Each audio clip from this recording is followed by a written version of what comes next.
ধাৰ্মিক গণক স্বৰ্গলৈ নিব, অধৰ্মৰ পথত চলা লোকক নৰকৰ জুই পেলাই দিব। যীশু যেতিয়া ধৰালৈ আহিব, ধাৰ্মিক গণক স্বৰ্গলৈ নিব, অধৰ্মৰ পথত চলা লোকক নৰকৰ জুই পেলাই দিব।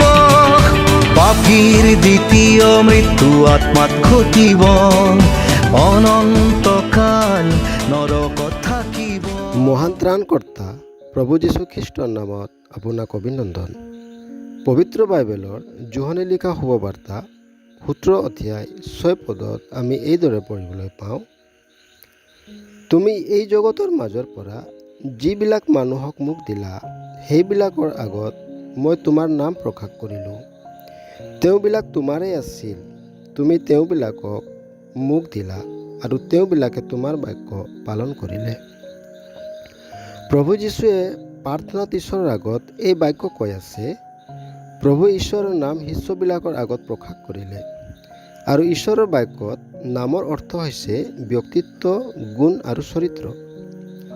ঈশ্বৰৰ সম্পূৰ্ণ সত্য স্বভাৱক প্ৰভুৱে পূৰ্ণতাৰে প্ৰকাশ কৰিলে।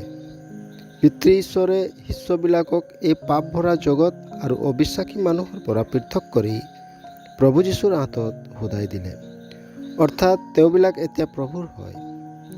ঈশ্বৰে তেওঁবিলাকক মনোনীত কৰিলে আৰু তেওঁবিলাকে তেওঁবিলাকৰ অভাৱ, অনাটন আৰু বিফলতাৰ মাজতো পিতৃ ঈশ্বৰৰ বাক্য পালন কৰিলে।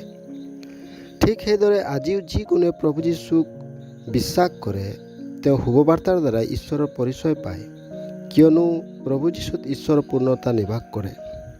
সেই ব্যক্তি ঈশ্বৰৰ নাম অৰ্থাৎ ব্যক্তিত্ব, গুণ আৰু চৰিত্ৰৰ পৰিচয় পায়।